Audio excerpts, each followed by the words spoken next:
ایک صحابی تھے جو حضور کو ہنسایا کرتے تھے، حضور کو ہنساتے تھے، نبی پاک کو بڑے پیارے تھے۔ اس طرح کے بھی کچھ بندے ہونے چاہیے، اس طرح کے بھی کچھ بندے۔ صحابہ کرام علیہم رضوان فرماتے ہیں جب حضور غم امت میں پریشان ہوتے تھے تو ہم منتظر ہوتے تھے کہ کبھی وہ ہنسانے والا آج آ جائے نا، دو چار باتیں ایسی کر جائے نا ہنسانے والی تو معاملہ ٹھیک ہو جائے۔ کچھ لوگ ایسے ہوتے ہیں جن کو دیکھ کے ہی چہرے پر تازگی آ جاتی، مثل تعویذ ہوتے ہیں نا کچھ لوگ، وہ جب بھی ملتے ہیں شفا ہوتی ہے۔ تو یہ حضور کے پاس بیٹھے ہوئے تھے اور ہنسانے والی گفتگو کر رہے تھے، تو نبی پاک بھی ان سے باتیں کرنے لگے۔ تو بات کرتے کرتے نا حضور نے انگلی ان کی طرف بڑھائی تو ان کے وجود کو انگلی لگ گئی۔ ایک تو وہ روایت ہے نا کہ صفیں سیدھی کراتے وقت حضور تیر کے ساتھ صفیں سیدھی کرا رہے تھے تو ایک صحابی کے پیٹ پہ لگ گیا، انگلی لگ گئی۔ عجیب دیوانے ہیں، کہنے لگے آپ نے مجھے تکلیف دی ہے، معاذ اللہ، انگلی چبھو دی، میں نے تو بدلہ لینا ہے۔ ہمارے ہاں مسئلہ یہ بن گیا ہے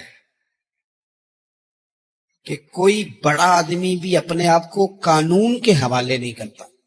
ملک سے لے کر امت مسلمہ کے کل مسائل تک ہمارے ملک کے اندر ہر بندہ، اس کا مزاج ہوتا ہے کہ وہ اپنے آپ کو قانون سے اعلیٰ تر سمجھتا ہے۔ لائن میں لگنا لوگ پسند نہیں کرتے۔ یہ ایک بہت بڑا مسئلہ ہے۔ حضور صلی اللہ علیہ وسلم کی انگلی لگ گئی تو کہنے لگے آپ نے تو مجھے تکلیف دی ہے، میں تو بدلہ لوں گا۔ تو حضور نے فرمایا لے لے بدلہ۔ اپنے آپ کو قانون کے حوالے بڑا آدمی جب کرتا ہے تو قانون کی عزت بڑھتی ہے، قانون کا وقار بڑھتا ہے، سوسائٹی کے اندر پھر طاقتور قانون ہو جاتا ہے۔ لیکن جب غریب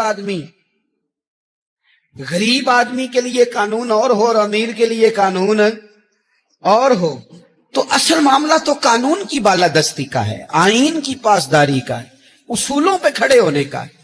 تو نبی پاک صلی اللہ تعالی علیہ وسلم سے کہا کہ میں، حضور نے فرمایا لے لو بدلہ۔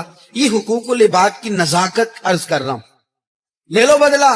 انہوں نے کہا جی پیٹ سے کپڑا ہٹائیے، تو حضور نے پیٹ سے کپڑا ہٹا دیا۔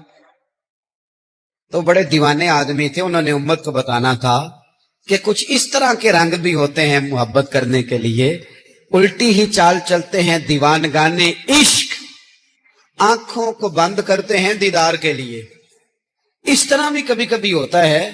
کپڑا حضور نے ہٹایا تو انہوں نے نبی پاک کے جسم نور کو چومنا شروع کر دیا، کہنے لگے دن بڑے ہو گئے تھے، موقع نہیں کو بن رہا تھا، تو چلو یہ ایک موقع ملا ہے، حضور آپ کو کسی کے ساتھ زیادتی کر سکتے ہیں تو میں تو موقع تلاش کر رہا تھا۔ اور میرے بھائی نماز کا بھی موقع تلاش کرتے تھے صحابہ، جہاد کا بھی موقع ڈھونڈتے تھے، پر محبوب سے محبت کا بھی موقع ڈھونڈتے تھے۔